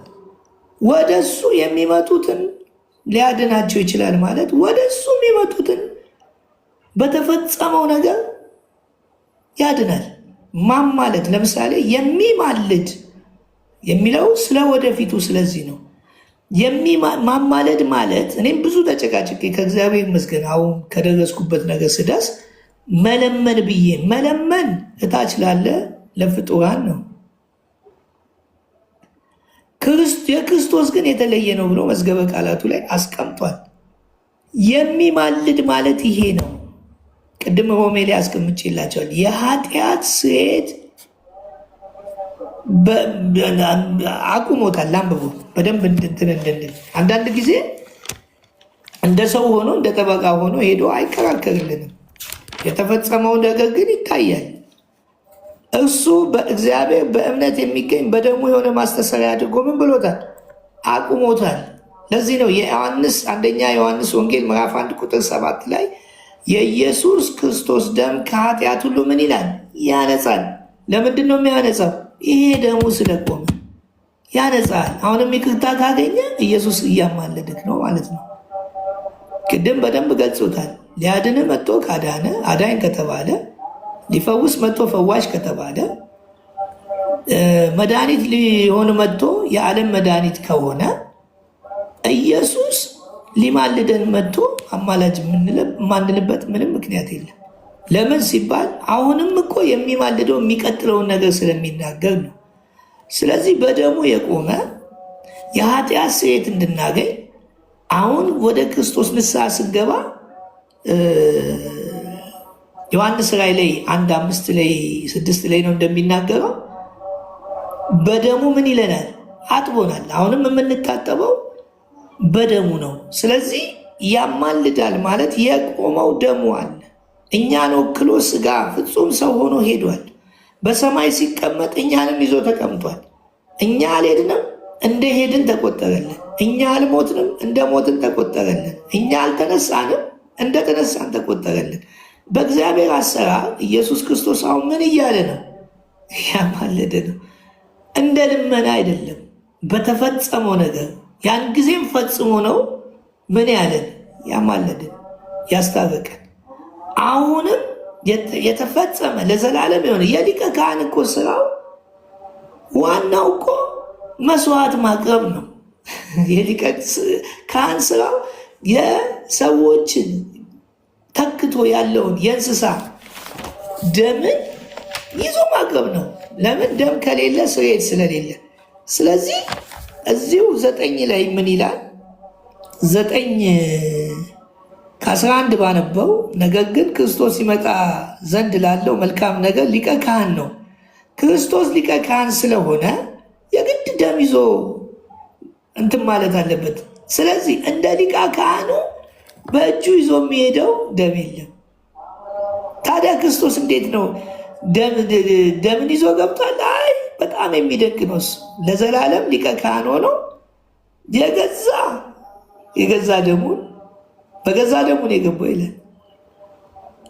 ራሱን ነው ይዞ የገባው ለዘላለም የሚሆን ደም እንዳይቀሩ። ማማለድ ማለት ይሄ ነው። ማስታረቅ ማለት ይሄ ነው። የኃጢአት ስርየት ማግኘት ማለት በክርስቶስ አማላጅ ነው የምንለው እኛ ይሄንን ነው። ይኸው ላንብበው። ነገር ግን ክርስቶስ ይመጣ ዘንድ ላለው መልካም ነገር ሊቀ ካህን ሆኖ በምትበልጠው በምትሻለው በእጆች ባልተሰራች ማለት ለዚህ ፍጥረት ባልሆነች ድንኳን የዘላለም ቤዛነትን አግኝቶ አንድ ጊዜ አለቀ። አንድ ጊዜ ፈጽሞ ወደ ቅድስት በገዛ ደሙ ገባ። ይኸው ፍጹም ሰው ሆኖ የሄደው ክርስቶስ የገዛ ደሙን ነው ይዘገባው። አንድ ጊዜ በቃ ሊቀ ካህን አይደለም። ይኸው ራሱ የገዛ ደሙን ምን ይዞ ገባ። ስለዚህ የገዛ ደሙ ምን አለ? አቆመው። አሁንም የኃጢአት ስርየት የምናገኘው በደሙ ነው። አያችሁ፣ ንስሐ ገብታችሁ ስታመኑ እግዚአብሔር ይቅር የሚላችሁ በገዛ ደሙ ስለገባ ነው። አንዴ ለአንዴ መጨረሻ ሊቀ ካህንነቱም ይሄ ነው። ሊቀ ካህን የሰውን ይዞ ገብቶ በእግዚአብሔርና በሰው መካከል አይደለም መካከለኛ የሆነው። የእኛ ጌታም እኮ 2 ጢሞቴዎስ ላይ ምንድን ነው በሰውና በእግዚአብሔር መካከለኛ የተባለው? መካከለኛ ሆኖ እኛን ወክሎ ፍጹም ሰው ሆኖ ሄዷል። የገዛ ምኑን በገዛ ምኑ ደሙ ገባ። አየ መካከለኛ ሆነ እንጂ የልመና እየሰገደ ምን እያለ የሚያደርገው አይደለም። ይኸው ራሱን ይዞ ገባ። ሊቀ ካህኑ ግዴታ ደም ይዘው መግባት አለበታ። ቅድስተ ቅዱሳን በብሉይ ኪዳን ያለው ሊቀ ካህን ደም ይዞ ገብቷል። እግዚአብሔር አሁንም ደም ነው የገባው። ለዚህ ነው አሁን የውሃ ጥምቀትን ብዙ ጊዜ ከዚህ ጋር እንዳይገናኝ የምንታገለው። ስለዚህ በገዛ ደሙ ገባ እንጂ በፍየሎች በጥጃ ደም አይደለም። ስለዚህ መካከለኛም የሆነው ይሄ ደሙ ነው። የሚገርም ነው። እግዚአብሔር የተመሰገነውን እንዲህ ያለ አዲስ ቀጥል ይቅርታ በማለት ነው። እሺ ወደ ጠየቀኝ ጥያቄ ከመሄድ በፊት ወይትዋቀስ በእንቲአነ ሲል በአብ ዘንድ ጠበቃም አለን ሲል ስለኛ የሚከራከረውም ሲል አሁን በሰማይ በአብ ቀኝ ሆኖ ስለኛ ቃል እያወጣ እሱ አይፈረድበትም እያለ የሚከራከር አይደለም። እንደዛ አይደለም። የሰማዩም ስርዓተ ሰማዩም እንደዛ አይደለም። ግን በአብ ቀኝ እኔን ሪፕሬዘንት አድርጎ ተቀምጧል አይደለም። አሁን በልጁ በበጉ ደም ንጽህና አይደለም ስለ እኔ ንጹሕ በግ ነው የሚታይልኝ። ገብቶሃል? እኔ ኃጢአተኛ ነኝ። ስለ እኔ የሚታይልኝ ያድናቸው ዘንድ ለሚጠባበቁት 2ኛ ጊዜ ይታይላቸዋል የተባለው በጉ ስለ እኔ ይታይልኛል። እኔ የሚታይልኝ ነገር ስለሌለ ይታይልኛል። መታየቱ ታዲያ ምን ማለት ነው? መከራከሩ ነው። ገብቶሃል? እኔ እንዳልጠየቅ እኔ አለው እያለ ነው። ዋስ የአዲስ ኪዳን ዋስ ሆኗል አይደል? ተብሏል።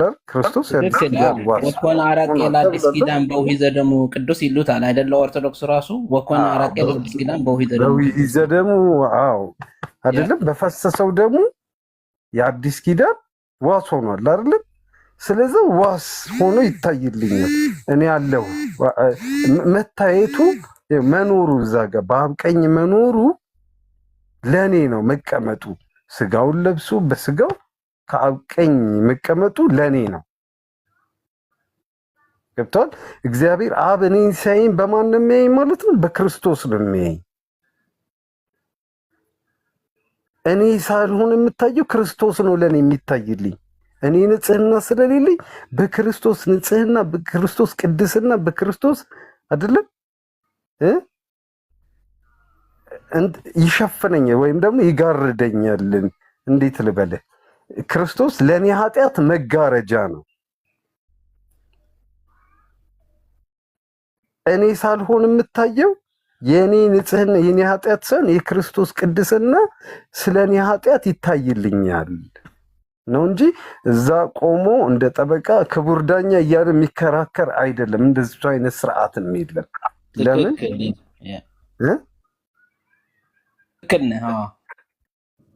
ምን ላይ ነበር? አዶ ነው አንድ ቃል ቆይ ላስታውሳችሁ። ዲያቆናቱ አዶ ነው ምን ላይ ነው? ቅዳሴ ላይ ነው የሆነ ክፍሉ የት እንደሆነ ተሳስቼም ከሆነ አርሙም።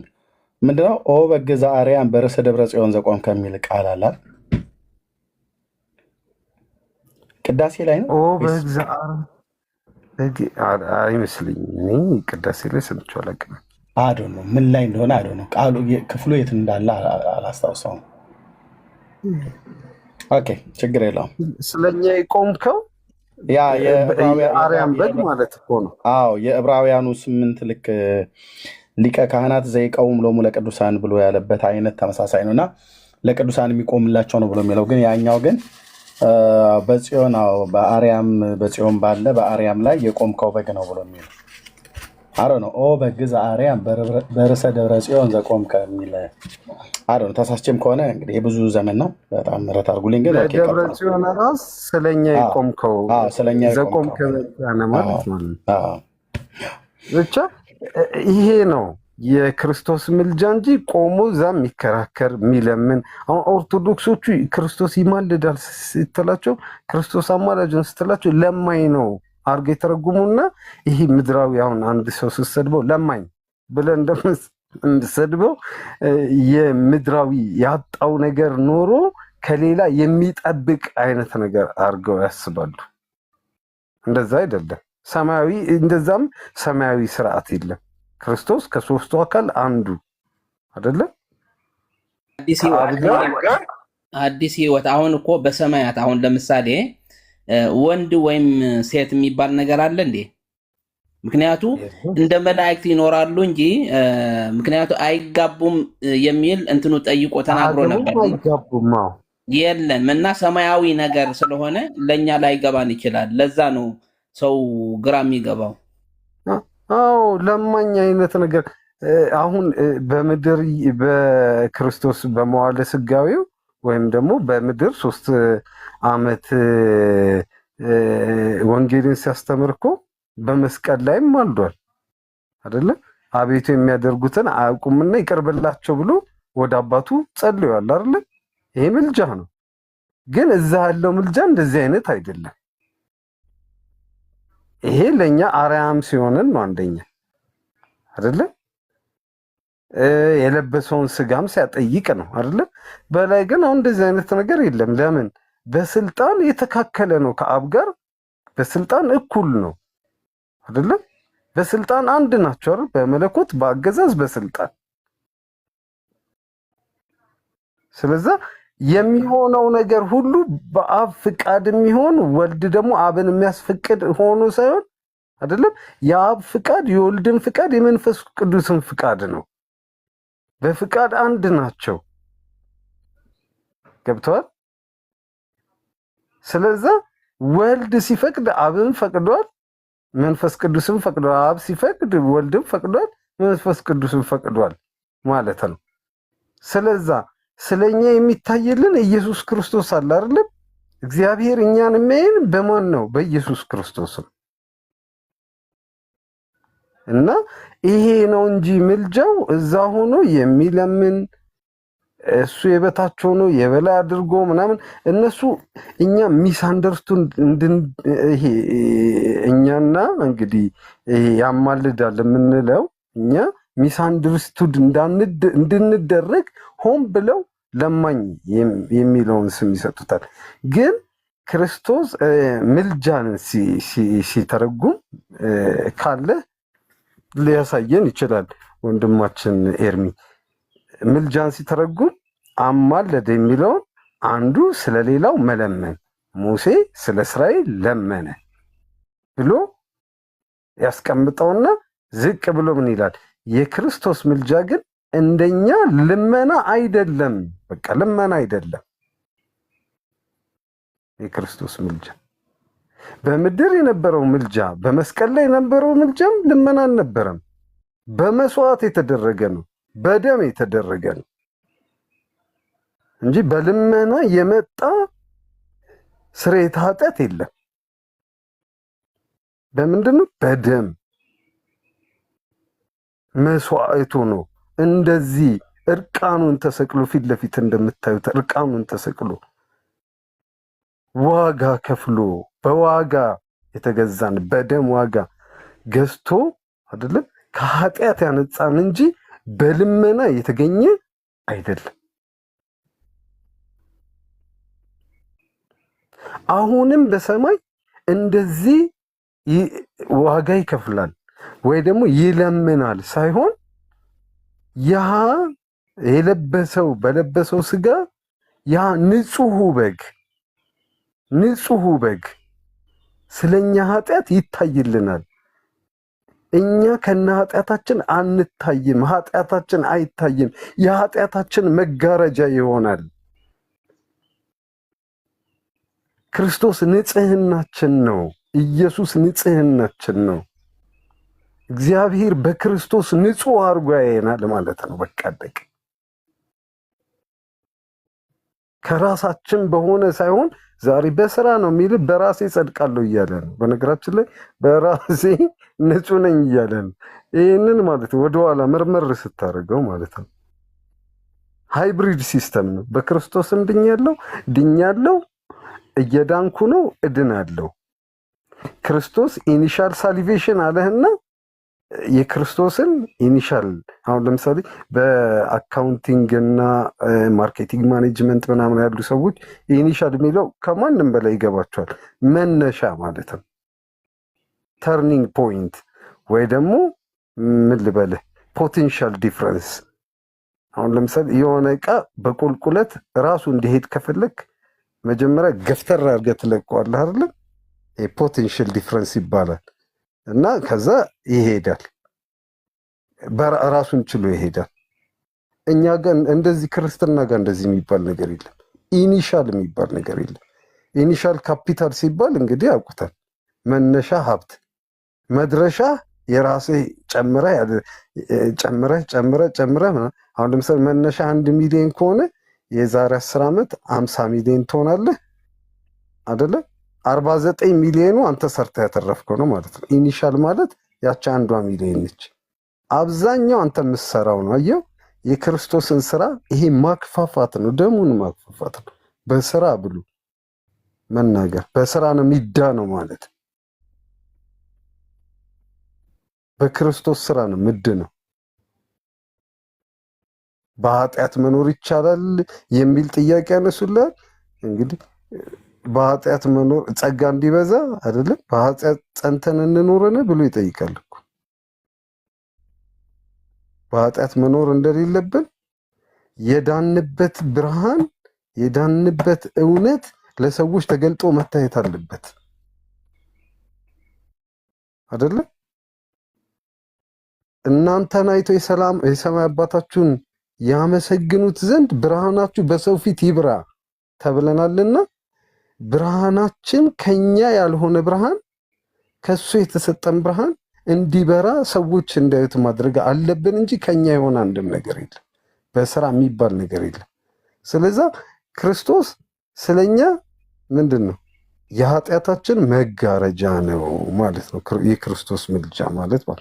ወደ መጽሐፍ ቅዱሱ ጥያቄ ስመጣ 99% እኔ ኤርሚያስ ይነገራል። ማንም ሰው እኔ ነኝ አዋቂ የቤተ ክርስቲያን ሊቅ የሚል ይምጣ ማለት 99% የቤተ ክርስቲያን ሊቃውንት አይቀበሉትም። በተለይ ይፈርዳል የሚለው አይቀበሉትም። ሰዎች ጥቂቱ ሰዎች ለራሳቸው ዓላማ ለራሳቸው ፐርፐዝ ሆን ብለው ዴሊብሬትሊ ያስገቡት ቃል ዴሊብሬትሊ። እነማን እንዳስገቡት ስም መጥቀስ አልፈልግም። እነማን ለምን ዓላማ እንዳስገቡት እናውቀዋለን፣ ሁላችንም እናውቀዋለን። በተለይ በቤተ ክርስቲያን አገልግሎት ውስጥ ያለን ሰዎች እናውቀዋለን። ስለዚህ አብዛኛው ሰው አይስማማበትም። ከግዕዝ ነው የተረጎምነው ብለዋል። ግዕዝ እንግዲህ ምንም የግዕዝ ሊቃውንት ባንሆንም ግዕዝ ተምረናል፣ ቀድሰንበታል፣ አይደለም ብዙ አገልግሎት ሰተንበታል። ወይትዋቀስ በእንቲአነ ማለት ስለኛ የሚፈርደው ሊሆን በፍጹም በየትኛውም ግስ ተገሶ ወይትዋቀስ በእንቲአነ ስለኛ የሚፈርደው አይሆንም እና ዝም ብሎ ዴሊብሬት የተደረገ ነገር ነው ለማለት አዲስ አንድ ጥያቄ ልጠይቅህና በዛው አሁን ለምሳሌ ኢየሱስ ክርስቶስ መቼ ነው ፈራጅ የሆነው? ከዓለም አስቀድሞ። ታዲያ አሁን ነው እንዴ ከሞት በኋላ ሲነሳ ነው እንዴ ፈራጅ ብለን ማለት ቤት በኩል ያስገቡ ቄሱ ለምሳሌ የሞተው ካለ ኦኬ ስጋን ለብሶ ነው የሞተው መጥቶ የተነሳውም ካለ ወደዚች ምድር መጥቶ ነው የሚፈርደው ከዚህ በኋላ የሚባል ከሆነ ክርስቶስ ፈራጅ የሆነው ከመቼ ጀምሮ ነው? የተፈጠረ ዓለም አሁን እንደነሱ አባባል ቅድመ የተፈጠረ ዓለም እውነትህን ነው። ኧረ አሁን እዚህ ጋር የሚፈርድ የሚል ከከተትከው ክርስቶስ ፈራጅ የሆነው መቼ ነው? ከትንሣኤ በኋላ። ከዛ በፊት ክርስቶስ ፈራጅ እንደነሱ እሱ እንዴት የሞተው አለ ቤት በኩል ያስገቡ አባ። ስለዚህ ምንድነው እዚህ ላይ ጠንክረን ያው በተጠናከረ ሁኔታ በአዲስ ኪዳን መካከለኛ እኮ አቡነ ከሌ ነው የሚሉ እኮ ሰዎች እኮ በድፍረት ይህን የሚናገራሉ።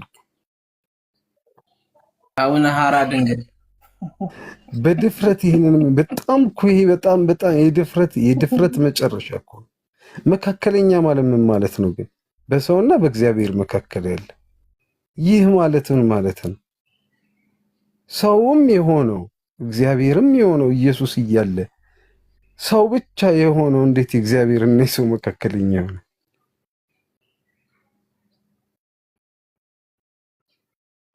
የሰውም የእግዚአብሔር መካከለኛ ሆነ። ፍጹም ሰው ፍጹም አምላክ በፍጹም ሰውነቱ እንደኔ በፍጹም አምላክነቱ ደግሞ እንደ አባቱ የሆነው ማን ነው? አዲስ ምን አለ መሰለህ፣ አሁን ከሰማይ ከመጣ በስተቀር ወደ ሰማይ የወጣ ማንም የለም ይላል አይደለም መጽሐፍ ቅዱስ? አዎ። ስለዚህ አሁን ከሰማይ የመጣው ክርስቶስ ነው፣ ወደ ሰማይ የሄደው ደግሞ ክርስቶስ ነው ማለት ካለ ኢየሱስ ክርስቶስ በስተቀር ወደ ሰማይ የወጣ ከሌለ ሌሎቹ የት ሆነው ነው በሰዎችና በእግዚአብሔር መካከል ጣልቃ ገብተው ማዳን የሚችሉ ወይም ማማለድ የሚችሉ?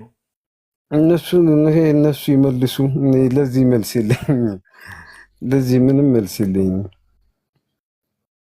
እውነት ግን የክርስቶስን ማዳን የክርስቶስን እውነት የምታክፋፉ ሰዎች ክርስቶስ ወደ እውነቱ ይጥራችሁ። እግዚአብሔር እውነትን ይግለጽላችሁ።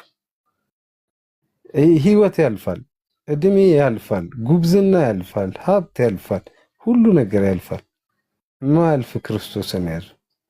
ስም ከመቃብር በላይ ይውላል። በእድሜ ጫፍ ላይ ያላችሁ አላችሁ አይደለ? ይሄ ይቻለን በዚች ዓለም መኖር ከተወለድክበት እስከ መጨረሻው እድሜ ያልጋ ጫፍ ኑሮ ነው። መቼ እንደምትሄድ አታውቅም። እውነት ሰርተህ እለፍ። የክርስቶስን ደም አክፋፍተህ ለምን ሃይብሪድ ሲስተም እንጠቀማለን? በክርስቶስ ድኛለሁ፣ አይ በስራዬ ደግሞ ቆይ በእንትና በአቡነ እንትና በአቡነ ከሌ በቅድስት እንትና ምናምን ለምን እንተጣጠፋለን? ሃይብሪድ ሲስተም ለምን እንጠቀማለን? አይደለም የመዳን መንገድ አለ። እነሱ እኮ ትክክል ነን ብለው ነው የሚያምኑት። እኛ ድርሻ ማስተማር፣ መምከር፣ መንገር ነው። ለዚህ ነው እንደዛ አይደለም። ከትምህርት ጋር ነው እየታገልን ዴሊብሬትሊ የሚያደርጉ ሰዎች አሉ። ጆን ይለቅልሃል። ያስተማሯቸው ናቸው የሚያስቷቸው። አንዳንድ ፖይንቶች ልናገር ህዝቡን አይደለም የተማሩት ሰዎች የሚያውቁት ሰዎች ይህንን ዴሊብሬትሊ የሚያደርጉ ሰዎች አሉ። እኔ ስም አልጠራም። ከኔ ጋር አብሮኝ ሲያመልክ አዲስ አበባ እያለ አሁን አሜሪካ ነው። አብሮኝ ሲያመልክ ሲያስተምረኝ ያሳደገኝ የቅድስት ሥላሴ ደቀ መዝሙር አሁን ቄስ ሆኗል። እዚህ ቲክቶክ ላይ ሲያስተምር አየዋለሁ። እንደዚህ እያለ የአዲስ ኪዳን መካከለኞች እነንትና ናቸው እያለ እኔን ይህንን የክርስቶስን እውነት የገለጠልኝ በደም ውስጥ ታስሮ አሜሪካ ድል ለምን ሌላ ስራ ሰርቶ አይበላም እንዴ? እና ሆን ብላችሁ የክርስቶስን ማዳን እያጣመማችሁ የመጽሐፍ ቅዱስን ሐሳብ የመጽሐፍ ቅዱስን ዲቤት ለውይይት ኑ ስትባሉ እምቢ የምትሉ ኑስቲ እንመካከር እንነጋገር ስትባሉ እምቢ የምትሉ ሆን ብላችሁ ዴሊብሬትሊ ህዝብን ወደ ሲኦል ወደ ገሃነም የምትነዱ እረኞች እግዚአብሔር ልቦና ይስጣችሁ። በቃኝ። ቀጥል ጆን፣ የምቀጥለው ካለ። እሺ ታንኪዩ ተባረኩ። አጭር ነገር ፖይንት ነገር ፈልጌ ነው። ያው 300 ምናምን ሰው ስላለ አንዲት ነገር ይዞ እንዲሄድ። እድምዬ ሰላም ይብዛኝ ወንድም፣ ብሩኩንልኝ። አዲስ ይወዱዬ ወዲ ሐራስ ነብሬ ግርማ ውዶ ተባረክ። ግርምሽ ወንድም ኤፍሬም አለ። ሜርሲዬ ብሩኩኝ ተባረኪ። ፈለግዬ ብሩኩንልኝ ተባረኩ። ክርስቶስ ምልጃን ስናስብ በምድራችን ላይ ለምንድን ነው አማላጅ አይደለም በእኛና በእግዚአብሔር መካከል በሰማይ ስለኛ ኃጢአት አይታይም ብለን ስናስብ የመጀመሪያ መውሰድ ያለብን ነገር እህት አብያተ ክርስቲያናት ሁሉ ለ1600 ዓመት ጳጳሳት ስትሾምልን የነበረችው ግብፅ የአሌክሳንድሪያ ቤተክርስቲያን ሁሉ ጭምር ክርስቶስ ኢየሱስ አማላጅነት አለፈው አንድ ቲቺንግ እያየው ነበር የነሱን ቄስ ትምህርት ግብፅን በጣም ክርስቶስ ኢየሱስ በሰማኑ ስለኛ መታየቱን ስለኛ ስል በጣም ሁለተኛ ፖይንት ነው የሚሆነው ላመኑት ነው ክርስቶስ የሚማልደው ክርስቶስን ለተቀበሉት የዘላለም ሕይወት ላገኙት ከእግዚአብሔር ጋር ለታረቁት የእግዚአብሔር ልጅ ለሆኑት ነው ምልጃው። ይሄ ኮንፊውዥን መፈጠር የለበትም። ይሄ በሰማይ አሁን የሚታይልን አሁን የሚማልደው ላመኑ ለዘላለም ሕይወት ላገኙ ነው። ምክንያቱም ዮሐንስም ምን አለ በመልእክቱ ልጆቼ ኃጢአትን አታድርጉ፣ ማንም ኃጢአትን ቢያደርግ በአብ ዘንድ ጠፋ። ልጆቼ ሆይ የባህር የፈሰሰው ደም እሱን የተቀበለ የዘላለም ሕይወት ያገኛል። የዘላለም ሕይወት ያገኘ ደግሞ ኃጢአትን ቢሰራ ቢበድል ክርስቶስ ኢየሱስ ይማልድለታል። ስለዚህ ግብፅም ጭምር ሲያስተምሩ በሙሉ እኛ እንደምናምነው ነው የሚያምኑት። ኢየሱስ በሰማይ ደሙን ይዞ ገብቶ መታየቱ በዓርብ ዕለት ያፈሰሰው ደም ምልጃ ቀጣይነት ነው የቀጠለው ነው ይሄ የምልጃው ስራና ቅዱሳን የሚባሉ በርካታ አማላጆች የኢትዮጵያ ቤተክርስቲያን ስላስገባች እነሱ እንዳይነኩ እነሱን ፕሮቴክት የማድረግ ነው። ኢየሱስ አማላጅ ቢሆን ምንድን ነው የሚፈጠረው? ቤተክርስቲያኗ ነው የምትፈርሰው የምትወድቀው። ኮምፕሊትሊ ነው ዲስትሮይድ። እንዴት? የኢትዮጵያ ኦርቶዶክስ ቤተክርስቲያን 90% በቅዱሳን ስም የተመሰረተ በምልጃቸው የቆመ በድርሳናቸው በገድላቸው የቆመ ህይወት ያለው የለመለመው እንግዲህ የለመለምለም ካልነው በቅዱሳኑ ነው። ቅዱሳኑ አማላጅ አይደሉም ከተባለ ቤተክርስቲያኗ በሙሉ ታቦቱ ስራ አይኖረውም፣ ስዕሉ ስራ አይኖረውም። ለምን ታዲያ ወደ ማርያም ስዕል ማርያም ቤተክርስቲያን ልደታ ይጸልያል? ምክንያቱም አማላጅ ተብላ ስላለች ነው። አይ ክርስቶስ ነው አማላጅ ከተባለ ስለሚቦንሳቸው፣ በዘመኑ ቋንቋ ስለሚቦንሳቸው ስራቸውን ያቆማሉና የቤተክርስቲያኗ መቆም 90% ከአገልግሎት ውጭ ከሆነ ህይወት አልባ ህንፃ ከሆነ ምን እንደሚሆን ይታወቃልና ቤተክርስቲያኗንም የማዳን ስራ ነው መጽሐፍ ቅዱስ ያስቀየረው። ስለዚህ የቅዱሳን ምልጃን ስለሚነካ እንጂ ዓለም ሁሉ ያወቀው ፀሐይ የሞቀው እውነት ነው የክርስቶስ ኢየሱስ ምልጃ። ቀደም ወንድማችን ልመና ሲል ነበር። እውነቱን ነው። ቅድም ልክ እንዳለው ለማዋደቅ ሲፈልጉኛል ይሄው ትልቁን ጌታ ፈራጅ የሆነውን አምላክ እኮ ለማኝ አረጉት ሲባል ያስደነግጣል። እውነትም ስለዚህ ቶሎ ብሎ ወደ ዲክሽነሪ እንሂድ ይባልና ለማኝ ማድረግ ነው። በነገራችን ላይ በሰማይ እንዲህ የሚባል እንትን አለ፣ አንግሪ ጎድ ወይ የተናደደ ጌታ። እኔ ኃጢአት ትሰራ ወንድሜ ኤርሚን ጨርቃን ብዬ ሰድቤ እንትን ስል በሰማይ የተናደደ እግዚአብሔር ቁጭ ብሎ ኢየሱስ ክርስቶስ ደግሞ ወድቆ እያለቀሰ እየተነሳ እባክህ ወንድሙ ኤርሚያስን ጨርቃን ብሏል ሲለው እንዴት ይለዋል እያለ የተናደደ ጌታና የሚማድር ልክ ድሮ ስንገረፍ ጎረቤት መጥተው አባቴ ተናዶ እየገረፈኝ ጎረቤት መጥቶ ጣልቃ ሲገባ ዝም በሉ ትዬ አልማዝ ምናምን እያለ እንትን እንደሚል አይነት እንዲፈጠር ነው የሚፈልጉት። አይደለም፣ የተናደደ አምላክ የለም።